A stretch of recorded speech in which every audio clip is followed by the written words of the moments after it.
Welcome to the Opening Bell Report. Today, we're looking at an analysis report that argues NIO's January 2026 pivot to an AI platform makes it the top autonomous stock to buy now. So, let's jump right in. What's the first thing you see? Okay, so the report does a great job identifying the proprietary tech stack as a key differentiator. But it really stops short of translating those technical specs into, actual financial metrics.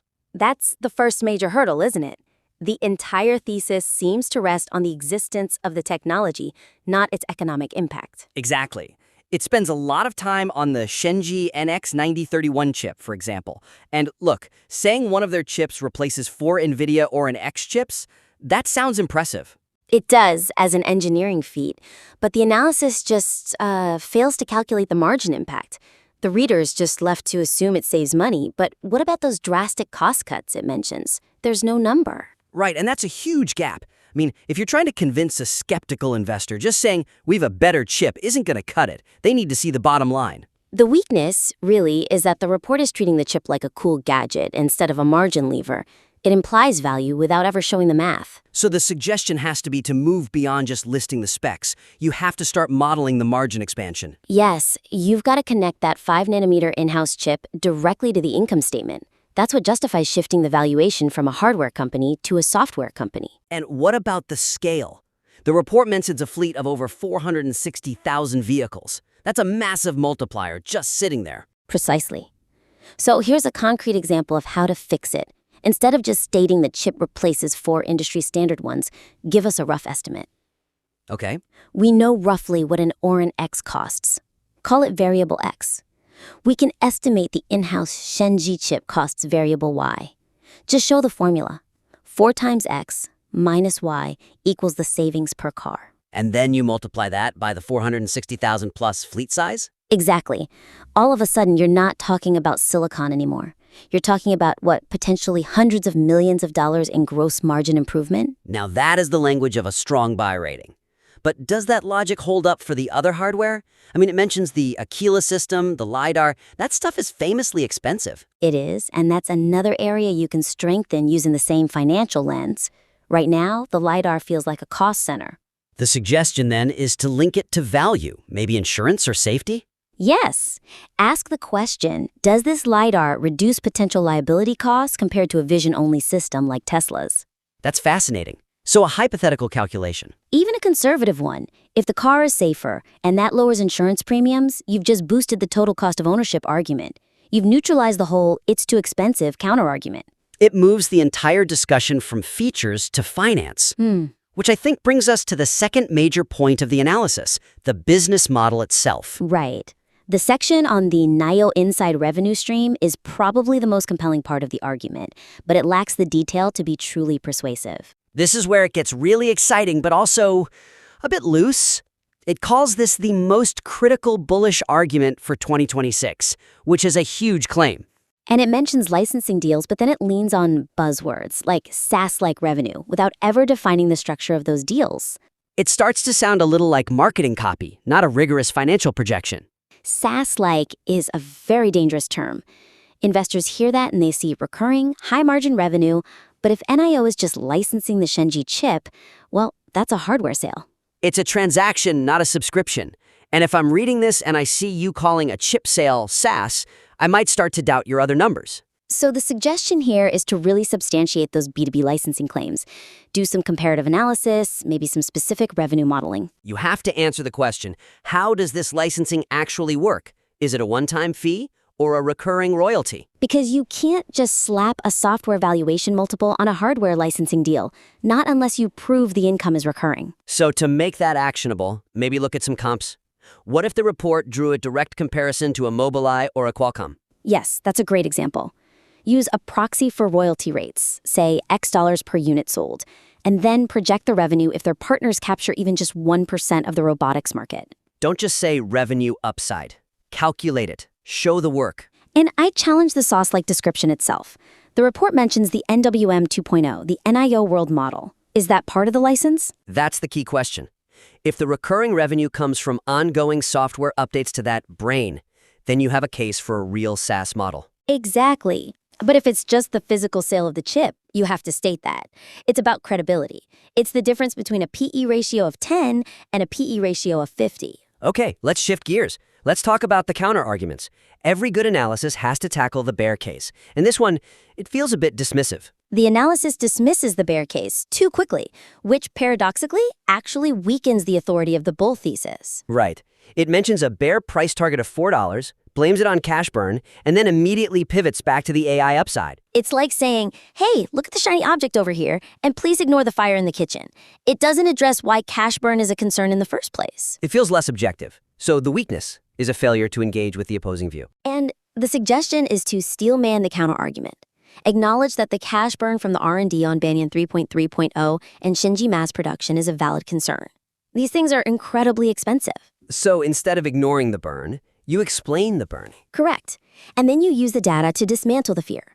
For example, dedicate a paragraph to the costs of closed-loop reinforcement learning. Acknowledge the expense. And then you pivot to the solution. Exactly. Show how the autonomous refueling, the battery swap, actually reduces long-term operational costs or increases user lifetime value enough to offset that burn. That's a very smart connection. I mean, in a robotaxi future, a car that can swap its own battery has much higher utilization. Higher utilization means more revenue. You're arguing the cash burn is actually buying an operational moat. If the car refuels itself, you don't need to pay a human to plug it in. That's a real savings that justifies the R&D. What about the timeline, though? The report calls this an inflection point. But the bears see a $4 stock. Is there a regulatory angle we're missing? That's another concrete way to ground the bear case. Address that inflection point claim. If the bears aren't ignoring the AI, maybe there's a reason. Like pending regulatory approval for the driverless swap? Perhaps. Acknowledging that hurdle would make the report feel so much more grounded. You admit the bottleneck exists, and then you argue that once it clears, the stock explodes. That's a much more sophisticated argument. Okay, and now we have to talk about the elephant in the room, Tesla.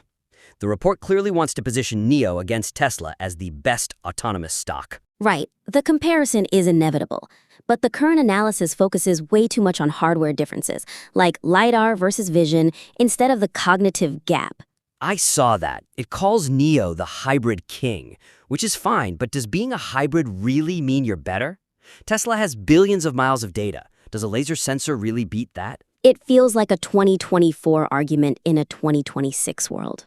And that's where the report misses its strongest punch. The weakness is framing this as a hardware war. The real argument is in the behavioral shift, the move from imitation learning to actual cognition. Which is discussed at the beginning of the report, but it's totally siloed from the Tesla comparison. So the suggestion is to stop talking about sensors and start talking about brains? Exactly. Integrate the NIO World Model 2.0 capabilities directly into the competitive landscape section.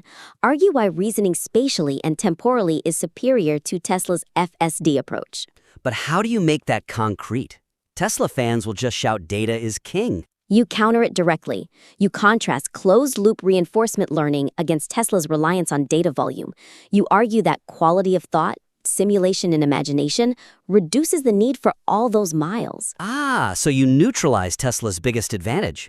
If the car can simulate millions of scenarios without driving a single mile, the data lead becomes less relevant. The argument shifts from who has seen more roads to who understands the road better. And I think we can bring the battery swap back in here too. The report lists it as a feature, but it's more than that, isn't it? It's a logistical checkmate. Yes, that is a major opportunity.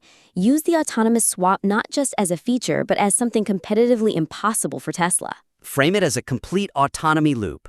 NIO cars can refuel themselves, Tesla cars can't, period. It becomes a logistical dominance, not just a tech spec.